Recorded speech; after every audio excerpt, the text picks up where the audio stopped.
There it is. Yes, hello everybody. It's absolutely wonderful to be back in Japan. I've been here a couple of times, but it's always great to be back. I represent, as Sebastian Schütze said, I represent the humanities, and I noticed in our program that the humanities are opening and closing the entire event, and I think it says something about the role at our university. The humanities are very strong. They are often a little bit overlooked, or they are not the real deal or something. I think they're absolutely the real deal because they deal with meanings. They deal with the way people relate to their world, to past worlds, to the present, and to future worlds, how they imagine the future. And so I think this is kind of the meta layer of reflection that we are representing as humanities scholars. I represent a very specific field of the humanities, which, let me see, this is my book, yes. This book is an example in what is now called the environmental humanities. It's an idea of researching, and it's relatively new, researching not just nature as we think it is, but how do we even see nature? What is a culture's relationship to nature? And how, and this is, I'm a scholar of present literature very often, but in this book I dig deep into history and the history of how we saw climate. And so, let me give you that. This is how we very often see climate today. It's the natural sciences take on climate. When we think about climate, normally, when I talked about my topic at parties, people were like, oh, a book on climate, you mean climate change? And I said, no, it's really on climate. So in a certain way, we translate climate very quickly into climate change because it's a pressing issue. So we think of that, this is global warming. The other thing we think about when it's like, give me a definition of climate, we think about this modern definition defined by the World Meteorological Organization. Climate, in a narrow sense, is usually defined as the average weather, or more rigorously, the statistical description in terms of the mean and variability of relevant quantities, and so on and so forth. The point is that these two ideas either lead to a certain idea of catastrophism, oh, climate, let's not talk about, you know, deterioration of landscapes and species loss and whatnot, or we have the feeling that it's something external, it's an exterior factor, but what really counts is how we relate to it in terms of technology, in terms of social behavior, and so on. So in a certain way, climate is very much externalized. What I was trying to do with my book was to present a tradition, to dig into a tradition that had much more of an intense, close relation to climate and to its power. And this is what I want to present to you today, just a few bits and pieces of this book, how climate was seen in this ancient tradition, ranging from the ancient Greeks to, say, mid-19th century. Then something happens, and I will talk about this as well. So, okay, so these are four aspects: climate as location, climate and society, climate and the body, climate as time within this tradition. Let me show you the first. It's a Ptolemaic map. It means the geography of the known world in antiquity, but in a rendering of the late Middle Ages, 15th century. Climate was originally a geographical term and a medical term. This is why I list the title of a text by Hippocrates, who wrote one of the first treatises of what one could call environmental medicine. So for him, air, vaguely designating what we mean today by climate, was the primary factor, the dominant factor that shapes bodies and also influences health. It's the environmental conditions, very importantly the winds that can make you sick, water quality and soils, the shifting of the seasons, the way the seasons play out in a given location, staple foods, the singularity of a certain location. So in a way, climate designated not just the place in terms of latitude on the globe, but it meant the determining conditions of people's lives, and thus also influenced their social institutions and their habits, their customs, their foods, and so on. And this is how we come to the second aspect, climate and society. Let me start with a little quotation of Aristotle from his Politics. The members of a community must jointly possess a certain good of the same kind, regardless whether they have equal or different shares in it. This could be food, land, or a certain size, or something else of this kind, for example. So what he's trying to express essentially is they have to have things that they share. If there's a lot of inequality in a society, and if they don't have similar living conditions, they don't have much to say to one another. It's very hard to debate in a commonwealth, how do we live together? So the term for that was very often climate. You will find more on climate in Aristotle's Politics. Climate is that which is shared by everybody in equal parts, one has to say, by a community. It informs local customs. It influences the bodies, the mentalities, social institutions, cultural practices like holidays and so on. So in a certain way, climate was that which brought everybody together. We are in this climate together. It also shapes a society's identity in the sense that it differentiates us who have this and that climate from other societies who have different climate. So the last point that might really strike a note for us today as well, the air was seen as a common good, meaning it wasn't okay to pollute, or societies had to make a common effort to keep the air healthy. What they understood with healthy and not so healthy, I will explain in a minute. But in general, it was our common good in the sense that everybody is responsible for keeping it clean and healthy. Sorry, no.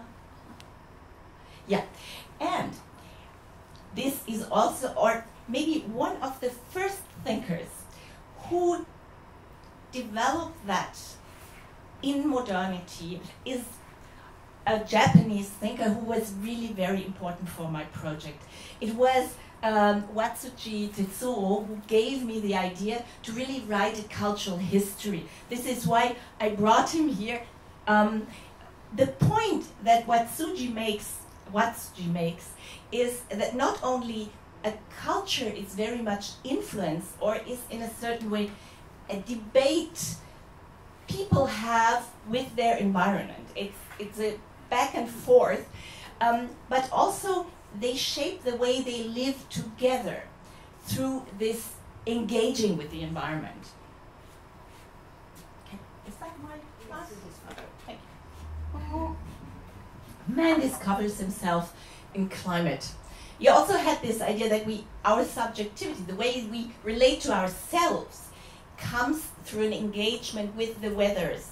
Of course, particularly in Japan, he has very beautiful passages about Japanese winds and the feeling of the spring breaking out. Of course, you know more about that than me. Man discovers himself in climate. From the standpoint of the individual, this becomes consciousness of the body, but in the context of the more concrete ground of human life, it reveals itself in the ways of creating communities, in the forms of collective consciousness, and thus in the ways of constructing speech, the methods of production, how what you eat, what you produce in a certain landscape, styles of building, and so on. So in many respects, it was what Tsuji was really the foundation of my research, and then of course I kind of imported this Asian idea into European cultural history.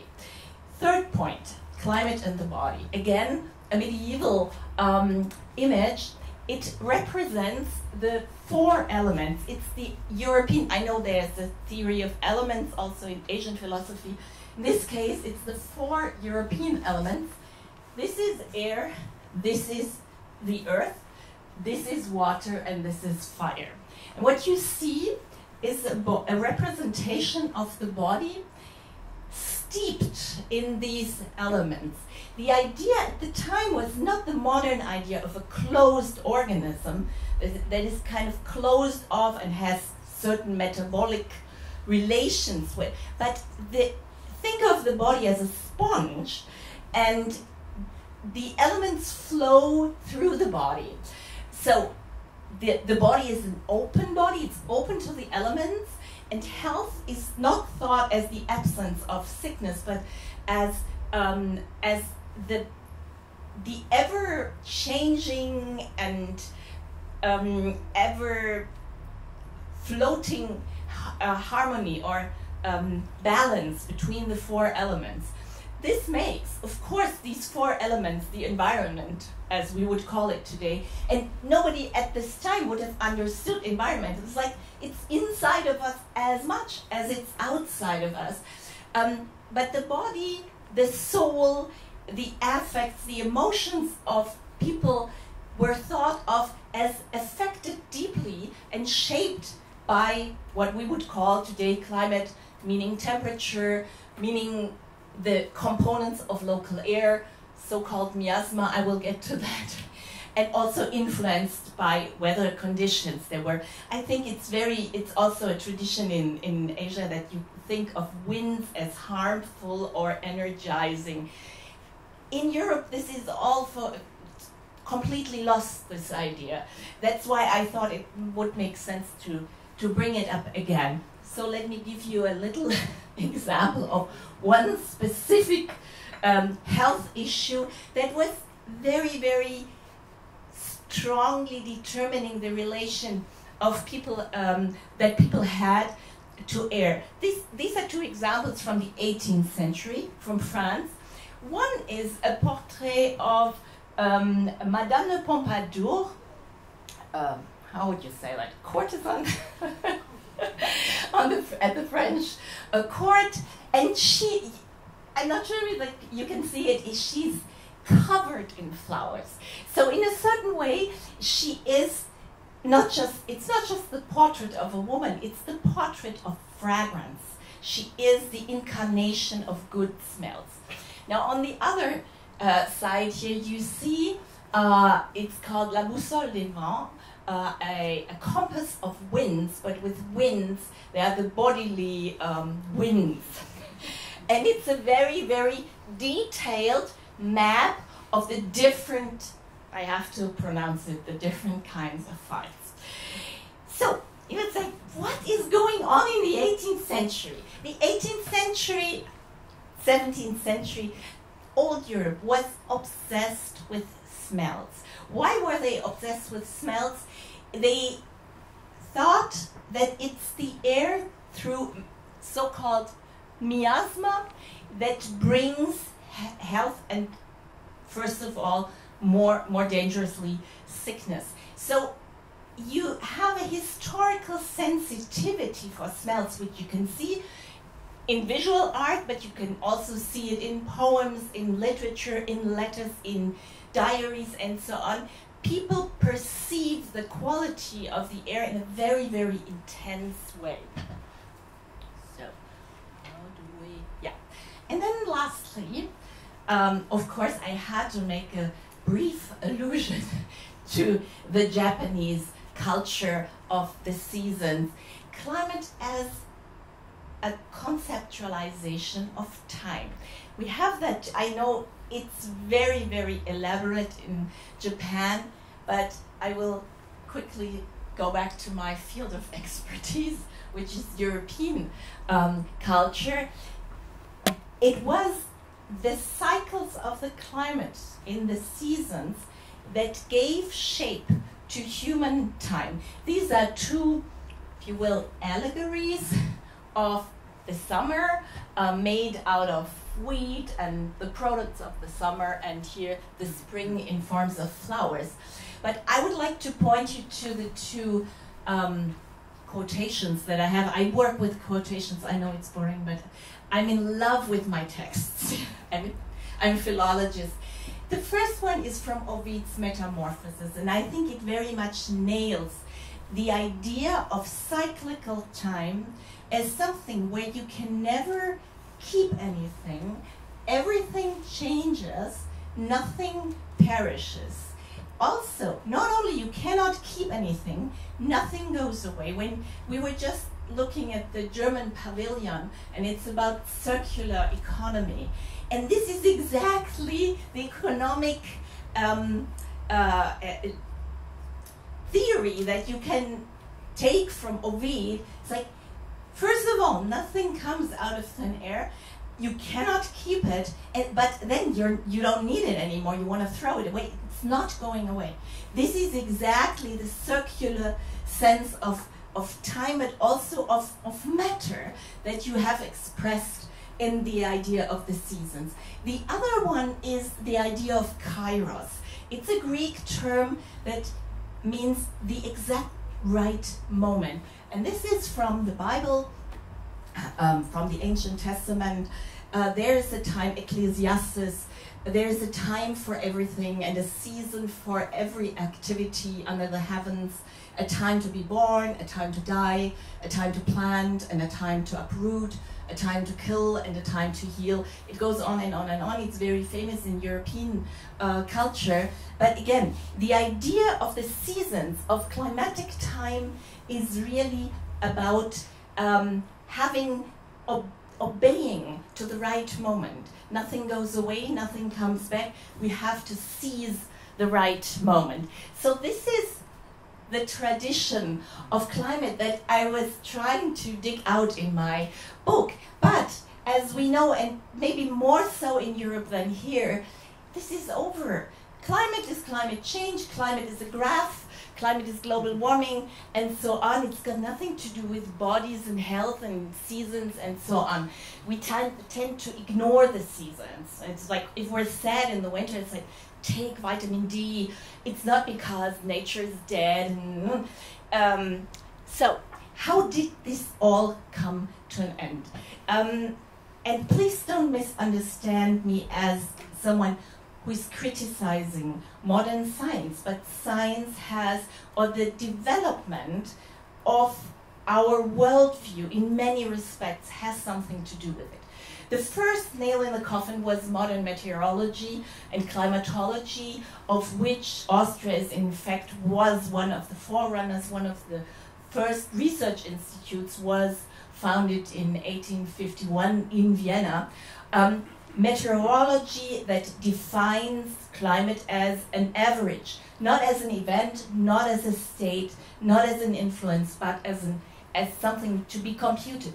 Secondly, a concept of the body in modern medicine as a closed organism. So we have the body, we have the environment, and we look at what can we let in and what can we not let in. Not this idea of an open body. Thirdly, of course, modern bacteriology, about which you will hear more from my colleagues. Let me, nevertheless, just a few seconds. The social sciences that separate the environment from social factors. And eventually, how did the seasons come to an end? Fossil fuels. Fossil energy that is available all the time and that goes away in a heartbeat. We don't need it anymore. Now we realize it does leave some traces. Made us independent from nature. My last slide is about what can we gain from this. Why would we want to engage with these historical traditions? Nice and fine, 18th century, but isn't that a bit outdated? I think that we should think about these 4 categories in the way that we could re-establish a new relationship to climate, to the air that surrounds us, to cultivate local climates through vernacular architecture, local consumption, and so on. On a social level, to understand that we are, in a way, in a climate together, and that climate is a commons, a global commons, and that we are all responsible, dwelling in that climate to keep it stable.